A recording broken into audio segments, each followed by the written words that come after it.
Well, welcome to another edition of Jive Talking. We're having one of my favorites today, and that is Spectrum Sailing.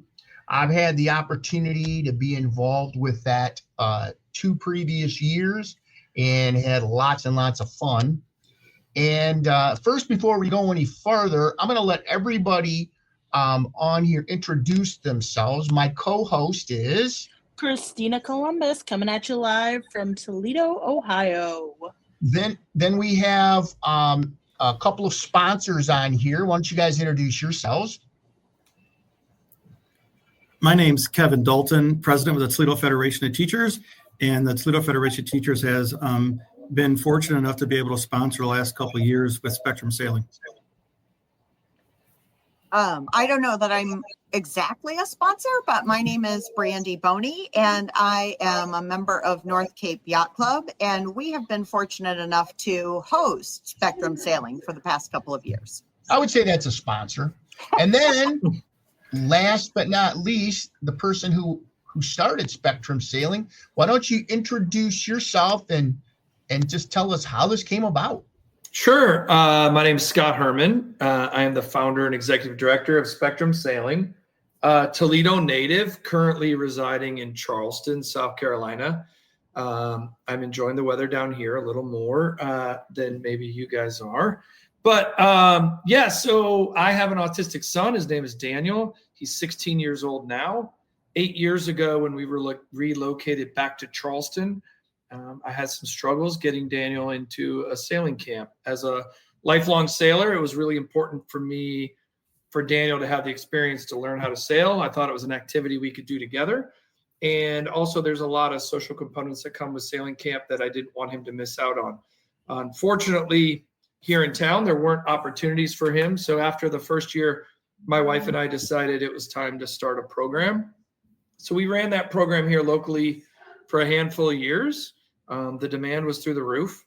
And then we got a phone call from other yacht clubs that said, hey, what are your thoughts on bringing this to other cities? So that first year we added Chicago.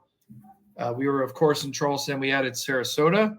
And immediately after my good friend, who is a school teacher in Toledo, came with me to Chicago, and he's like, we got to bring this to Toledo. So year 2, we added Toledo. North Cape, as Brandy mentions, is she doesn't feel like she's a sponsor, but North Cape Yacht Club truly as a host makes it possible for us to come. We have a location that we can sail from. We use their amazing boats and their amazing volunteers and people. So they're instrumental in making this happen, as are all of our sponsors. So this will be our 3rd year, I believe, back in Toledo. And I love bringing a camp that's this important to me back to a town that, I grew up in and where I learned how to sail. How many camps were you able to offer last year? Yeah, last year in 2024, we ran 10 camps. We went from Newport Beach, California, all the way to Portland, Maine. We sailed with over 200 kids.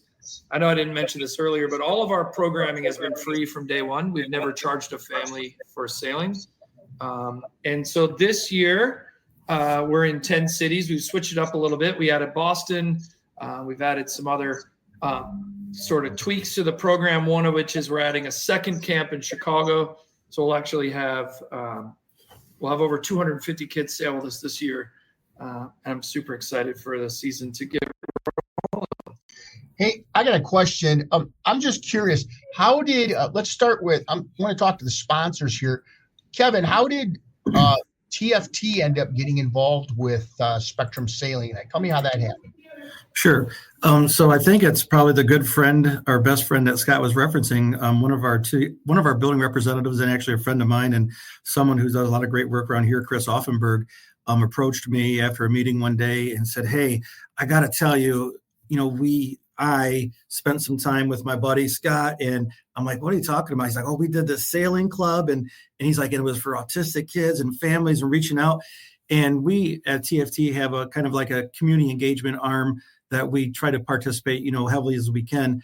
And Chris, I think you got to really talk to him and see what it's like. And so I had an opportunity to connect with Scott over the phone, and it sounded great, and we're always looking for opportunities to really connect with our students in other ways, as well as the community. And I saw this as an opportunity to really get on that ground floor, at least within the Toledo area, of being able to be one of those sponsors that brings that experience to students in a community that might not otherwise get it. And I can tell you, it's been great. So that was really how we got started with it, through Scott's, our really mutual friend with Chris Offenberg, but then connected me to Scott, and then we went on from there. I have to say the reason I heard about it was through one of the emails that you put out and the union put out, or I would not even know this existed. Yeah, we put it out there to our members through a bulletin and a couple of flyers, and one to let your families and your students know that this is going to be coming up. And as Scott mentioned, it's, there's no cost, which that's where the sponsorships come in, which is great. And then also asking for volunteers. We had several members step up and want to volunteer to participate with the camps the last couple of years.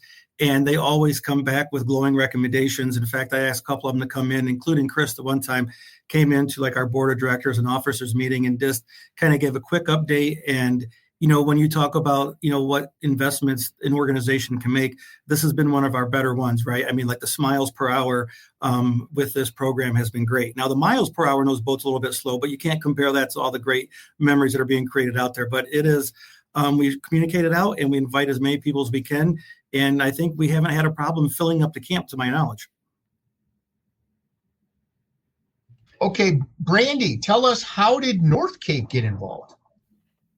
Well, I'll be fully transparent. I was a volunteer the first year that the program came to North Cape, and so I wasn't on kind of the ground floor with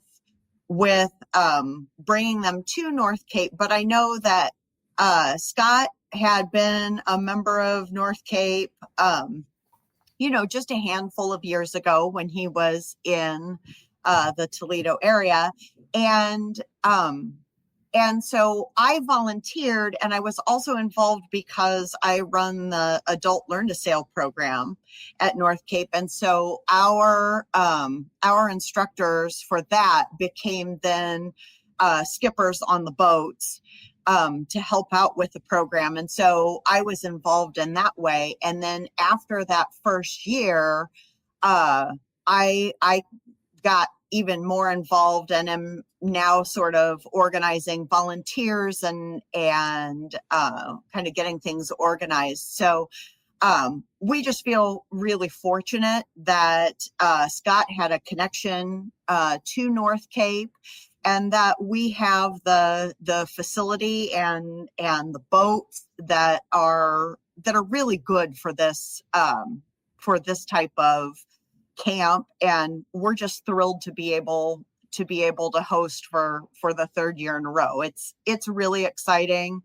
Our instructors have said that they absolutely love it, and several of them have said that working with the students is easier than working with the adults and Adult Learn to Sail. So it's really been a great experience. Now, do we have a date for the Toledo camp this year? Yeah, we do. Our camp this summer will be June 3, 4, and 5. So that's a Tuesday, Wednesday, Thursday. And as usual, it will be there will be a morning session, and then there will be an afternoon session. And there are spaces for a total of 10 students in each session. Okay, so if somebody wants to volunteer, but they're like, I don't know how to sail, I don't know if I can really help. Scott, would you say that's true, or are there plenty of opportunities for people who can and cannot sail alike? Yep, you're exactly right. We can have volunteers that are on the water, which are very important for us to have those adults that interact with the children on the water, but also there's a number of roles on land that we need volunteers for. So we don't turn away volunteers. We'll find a job for everybody if they want to come and take part. We need people to teach knots. We need people to help us with all kinds of things. And we'd love to have as many volunteers that want to participate as possible. We'll welcome anyone that wants to give back and work with our kids. Okay, awesome. Can you walk us through a little bit of like what the structure of the day looks like for the campers coming in to sail? Yeah, absolutely. Our days are pretty structured. You know, when you work with kids on the spectrum, many of them really appreciate structure and the day being the same and repetition. So we start the day every day in the classroom. So we actually learn in the classroom, and then we end up out on the water. We have an opportunity to practice the skills we talk about, but every day there's a joke of the day, which is usually Mr. Scott's fairly cheesy dad joke. We discuss the weather. We discuss why it's important to pay attention to the weather in sailing. We also then, each child or each sailor has an opportunity to interact with the group. We talk about teamwork. These boats, unlike a traditional youth sailing camp, and Brandy made a comment about how we use the boats from the adult learn to sail. That's because we use different boats. So all of our sailors are sailing with a team. So it's really important for them to get to know each other in the room because they're going to sail together. And that's also a way that we help encourage friendships, and we encourage them interacting with each other and coming out in some social interaction. So we do that. Some days they have homework. Sometimes the homework is as complex as telling the group what their favorite ice cream is, but we have an opportunity for all of them to interact with each other and get to know each other. We then jump into a lesson, and those lessons on the first day are parts of the boat. Why do we need to learn parts of the boat? Well, we have to go out and sail and work together. The second day, we learn about points of sail and why we sail at different points of sail. We learn about the no-go zone. And on the last day, we learn about tacks and jibes. These are all things you would learn in a traditional sailing camp. We just learn them a little differently. We do our classroom a little differently. Each day, there's also knot of the day. So every day, they're learning a different knot. And once we complete our classroom session, it's a quick sunscreen, life jacket, bathroom, water bottle break, and we get out on the water. And then they get to go practice everything we did while we're out on the water. And we bring them back. We have a quick debrief, and then we send them off and we see them the next day. So our curriculum's pretty established. We've had input from physicians and professional educators and other people to kind of dial it down and make sure that we're accomplishing what we need to. And it's pretty cut and dry. We do the same thing almost every day. We just learn something different. And the best part is when we really get on the water and let the kids interact with the boats and do what they need to do, and have a chance to really build that self-esteem and friendships out on the water. Nice. Now, my favorite thing that we talked about last year when we did the podcast was hearing about the opportunity for parents to go out on a boat to kind of take pictures and to see their kids while they're out on the water. Is that something that that might be able to happen this year as well? Right. So that's a really unique thing that we do in Toledo. So as much as I tell you that we have 10 camps and that I joke that I feel like we're a circus. We come to town and we unload and then we load back up and we leave, and we do the same thing everywhere, as I just mentioned about our curriculum. Some things are unique, and part of that is because of the amazing people at North Cape. So Brandy didn't sell it hard enough, but the truth is without people like Kevin from TFT and without people like Brandy at North Cape, we really can't run a camp like we have in Toledo. I've run them in a number of cities. This one's pretty unique. So we have, in the past, had a gentleman at the club that wanted to make sure that parents had a chance to go out and see their kids actually sail. And at the time, in the beginning, I thought, hey, this is a great add-on, until I saw the impact that it had on the parents. Because these parents aren't parents of kids whose kids get invited to things. These kids haven't had chances to be successful. Most likely, these kids have failed at other camps. And for their parents to get to go out on the water and see their kids being successful alone. I was in Newport Beach a couple of weeks ago, And I had a mom of a 13-year-old tell me this is the first camp she's ever been able to leave.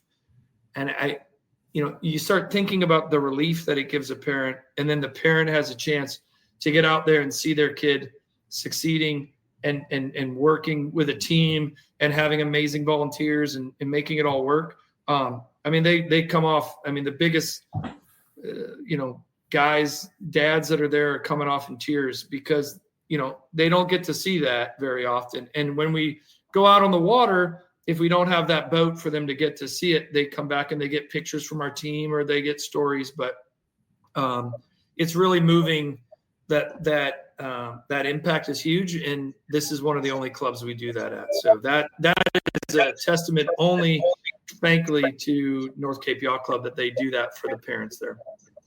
And I just want to give a shout out that I know that the last time we talked about this, I mentioned the names of the two members who take folks out on their boat, and they were like, "You don't have to do that in the future." So I won't mention their names, but they were really excited about it in the past, and they continue to be really excited about it.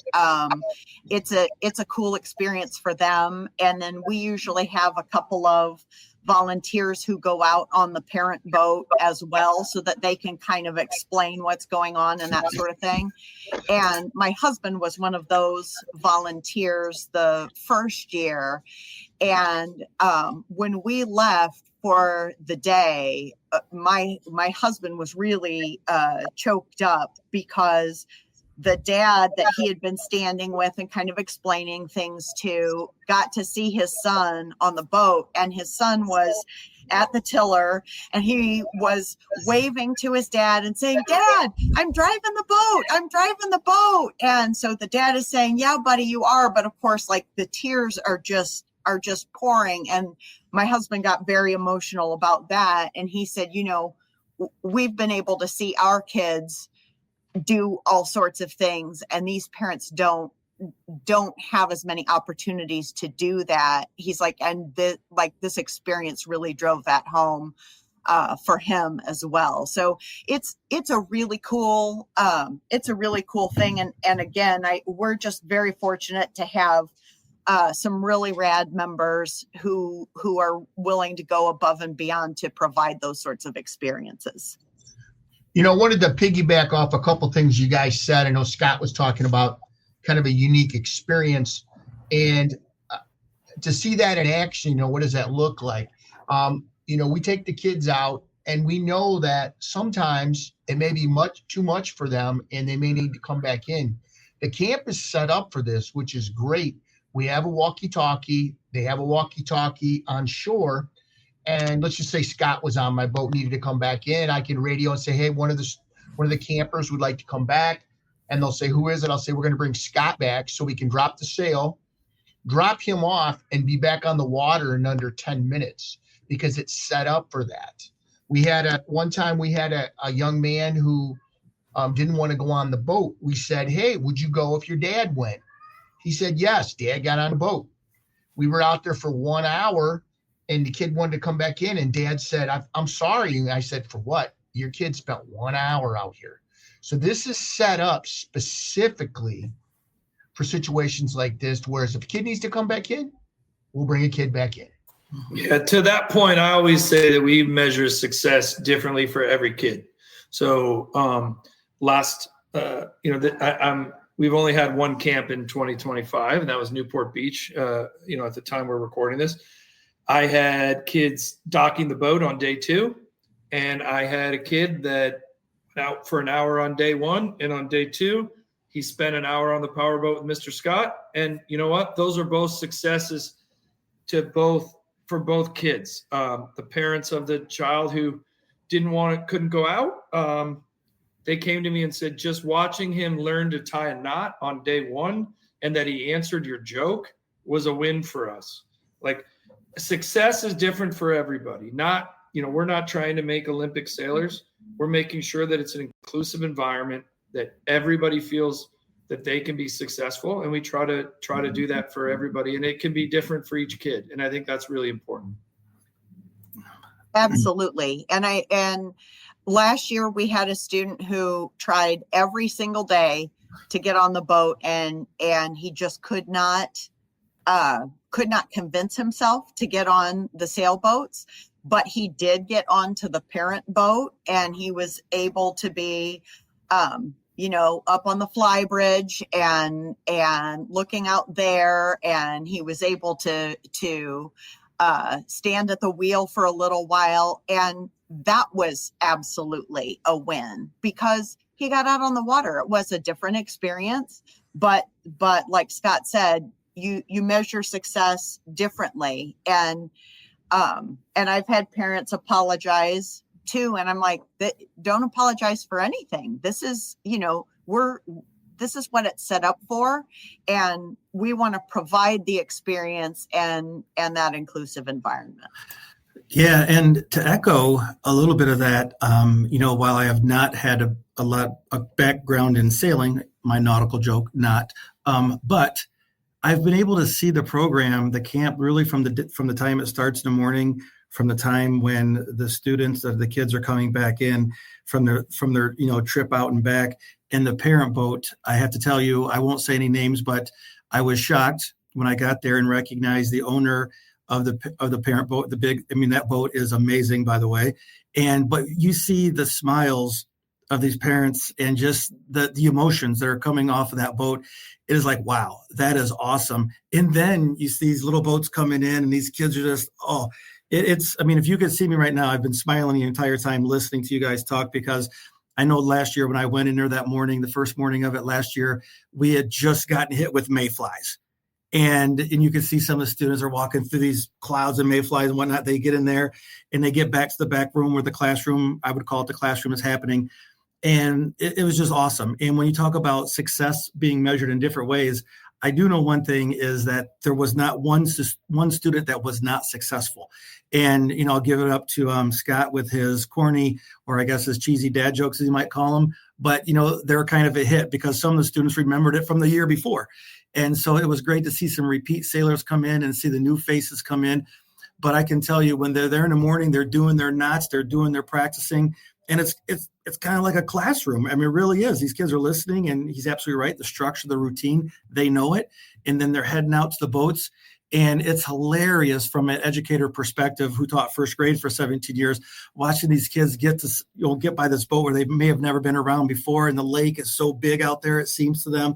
And then when the parents are getting on the parent boat and they're being helped on, I mean, it's an experience. So if anyone's listening and hasn't had a chance to either volunteer or see it, I would encourage you to come out and check this out. Even if not volunteer, just check it out and see what's happening. It's awesome. Now, Scott, any big plans for 2025 with Spectrum Sailing? Yep. So one of the things that I could not be more proud about, and I'm so happy that you asked me, we did, as we grow, right, we have an opportunity to do different things, and we're tweaking things and all of that. With this off season, I call the off season from October to February because we don't run any camps. So Charleston is traditionally our last camp of the year, which is the first weekend in October. And then the second weekend in October is Annapolis Boat Show, which this year we were lucky enough to be hosted by Harkin, and we had a huge presentation there, which was amazing. But after that, until we go to February to California, we sort of have some downtime. And in that downtime this year, we partnered with an organization called Aspiritech. They're based in Chicago. And Aspiritech hires young neurodiverse adults, trains them in IT, and then finds them jobs. So we felt that this year was the time where we really needed to put together some training. So we have amazing volunteers, and that's great, but I get a lot of questions are like, well, what should I expect at camp? Some of these people that volunteer maybe not understand exactly what autism is. So we created a training module, online training system that goes from this is autism to how does autism impact a kid that's going to sail, all the way down to water safety, all the way down to this is what you should expect for a day at camp.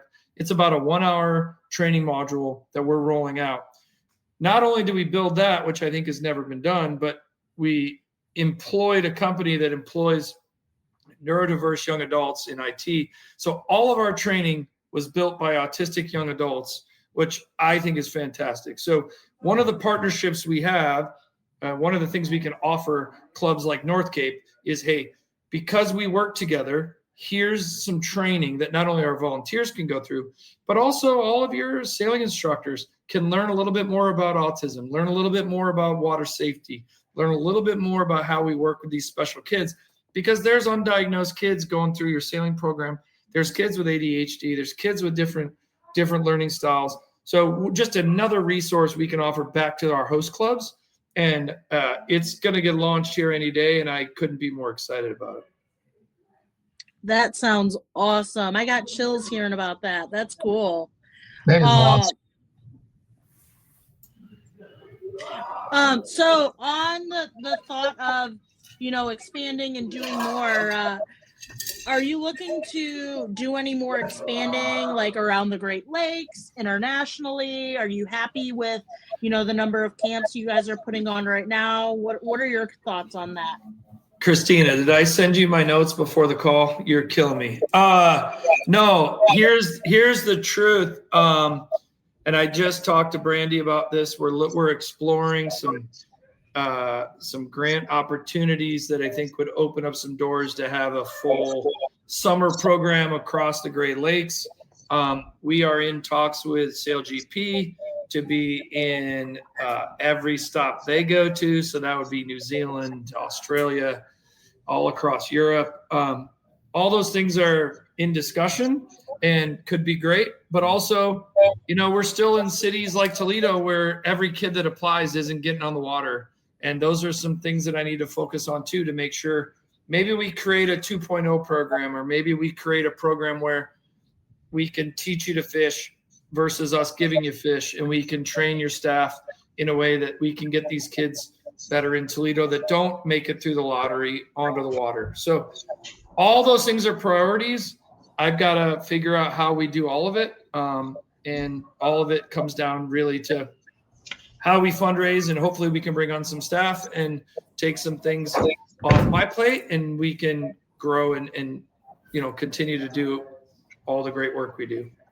Scott, before we kind of wrap up, let's say somebody's listening and they're like, I'd really like to give some money to those guys. How would they go about doing that? Well, we're really good at taking money. That's what we do. So we have ways to do that. So you can go to our website, spectrumsailing.org. You can donate. If you have a business or a foundation and you'd like to do something a little different, you can always reach out to me at scott@spectrumsailing.org. I'm happy to work with any and all that are interested in our mission and want to support us. We'd love to, in Kevin's sailing joke, I'd love to welcome anyone new on board as a donor, and we'd love to have anyone that wants to work with us and believes in what we do.